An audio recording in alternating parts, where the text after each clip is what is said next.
Pregunta: ¿no hay que interrumpir también la muda?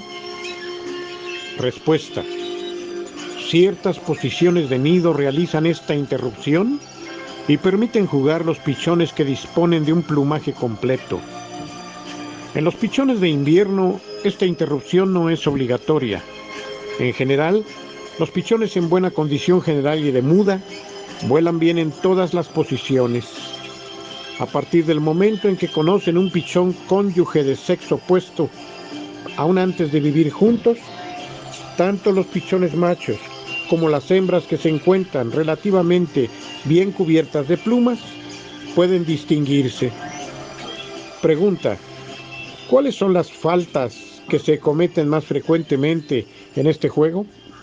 Respuesta: citaremos algunas como ejemplo. Primera, cuando están incubando y cuando tienen crías pequeñas, se alimenta casi siempre demasiado fuerte. Segundo, es generalmente después de una incubación de 10, 14 o 16 días cuando se interrumpe la muda, cosa que no significa que las plumas caídas en abundancia hayan vuelto a crecer. Para que el plumaje esté más o menos formado cuando la gran muda ha coincidido con la incubación, hay que esperar a que la pareja que está criando tenga un pichón de 10, 12, 14 días para el momento de la suelta. Es esa una posición ideal en la cual los pichones machos y hembras pueden realizar proezas. Pregunta: ¿no quiere decir esto que es cada vez más difícil conseguir buenos resultados con pichones no acoplados? Respuesta: cada vez resulta más difícil en concursos rápidos que no requieren mucha clase, pero en una distancia seria y cuando el tiempo es duro y sobre todo caliente, los otros pueden dar todavía resultados satisfactorios. No obstante, la objetividad nos obliga a decir que en la gran mayoría de los casos, los premios de cabeza en las pruebas muy competidas son ganadas generalmente por pichones motivados de alguna manera. Pregunta, punto 11. Pichones a los que no se les exige bastante. ¿Quiere explicarnos usted este punto? Respuesta: ciertos colombófilos quieren que sus pichones se distingan, pero rechazan el darles los medios que disponen los pichones rivales. Suele suceder también que, al no conseguir buenos resultados al principio, no se dé a los viajeros el tiempo para comportarse bien, y es entonces cuando se oye decir que la raza cultivada es lenta de desarrollo y que no se presta al juego de los pichones. En la generalidad de los casos, este juicio es erróneo y se debe únicamente al hecho de que no se han impuesto la molestia indispensable para que las cosas vayan de otra manera. Pregunta: sigue habiendo dos alternativas de las que ha hablado precedentemente. Respuesta: no hay modo de salir de ahí. O bien nos contentamos con un simple aprendizaje sin gran indicación relativa al rendimiento, y entonces aplazamos el juicio a más tarde. O bien se juega y, en ese caso, se hace lo necesario para permitir a los viajeros que demuestren lo que valen. Aun si hay que llegar hasta lo que hace ya más de 10 años se llamaba hipotecar el futuro.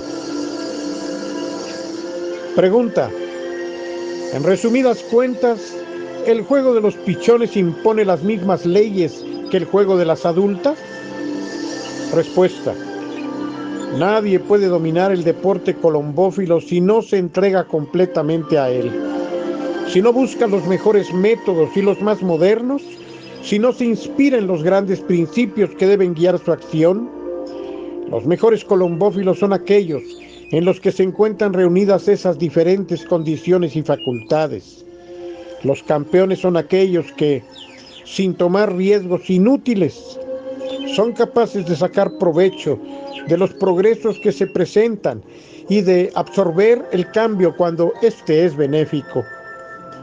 Pregunta: ¿no hay también aquí excepciones? Respuesta: sí, como en todas las cosas. Pero dichas excepciones no nos impiden decir que no es a los pichones a los que hemos entrenado 3 o 4 veces y muchas veces sin haberles impuesto un aprendizaje previo, tal como hemos visto, a los que tenemos que exigir buenos resultados en los concursos muy competidos. En las condiciones que acabamos de ver, se juegan 2 o 3 concursos sin éxito alguno y después se abandonan dichos concursos concluyendo: o bien el juego de los pichones no tiene ningún significado relativo a su valor deportivo, o bien la raza cultivada no se presta a este juego. Pregunta: ¿en esa época no existe también una cierta saturación del colombófilo?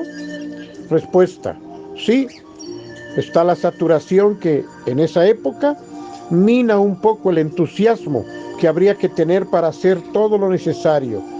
No es muy frecuente encontrar el hombre capaz de realizar todos los días y durante tanto tiempo la simple medida de esfuerzos indispensables para tener actualmente éxito en la competición.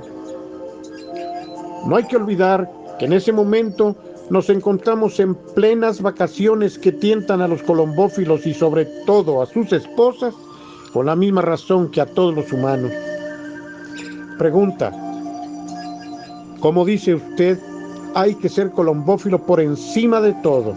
Respuesta: la energía y el ánimo son indispensables para conseguir cualquier objetivo.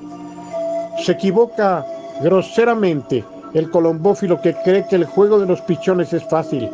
Por eso, el colombófilo necesita también una cierta inteligencia.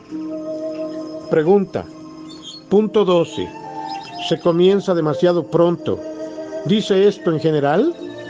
Respuesta: esto depende de regiones. Es un error que no acabamos de comprender. Muchos colombófilos comienzan muy pronto y quisieran que la temporada de los pichones durara más que la de las adultas. Aquel que no cuenta con un cultivo resistente encuentra sus pichones saturados e incluso fatigados, nada más que han terminado el aprendizaje y antes de que se encuentren en la posibilidad de demostrar su valor. Por eso, encontramos frecuentemente colombófilos que obtienen regularmente premios en las categorías de pichones y que no son capaces de hacer nada con las adultas. A esto se llama segar el trigo cuando todavía está creciendo. Respuesta: podemos pensar solamente en 2 causas: la resistencia de las palomas o el método empleado. Generalmente, aquellos que juegan sus pichones con habilidad y cordura, aún exigiéndoles mucho, concluyen que los buenos pichones serán el día de mañana buenas palomas. Digamos a este respecto que la eficacia de ciertas maneras de obrar se encuentra muchas veces en el extremo. Es importante saber hasta dónde podemos llegar. Con la misma maestría, el buen colombófilo es capaz de manejar el látigo para excitar y el freno para retener. Pregunta: ¿qué es pues lo que induce a los colombófilos a comenzar tan pronto? Respuesta: la falta de reflexión únicamente. No se gana nada y se pierde mucho comenzando a jugar los pichones en el mes de mayo. Cualquier que sea la época en la que han nacido, se mejoran siempre bajo todos los puntos de vista en el transcurso de las 2 o 3 últimas quincenas que preceden al trabajo que van a tener que desarrollar. Esta precipitación es todavía menos indicada si tenemos en cuenta que casi siempre hace mejor tiempo en nuestras regiones en el mes de agosto o septiembre que en mayo o junio. Por eso, una temporada que comienza el 1 de julio para terminar el 15 de septiembre es suficiente para la resistencia de esos pichones viajeros.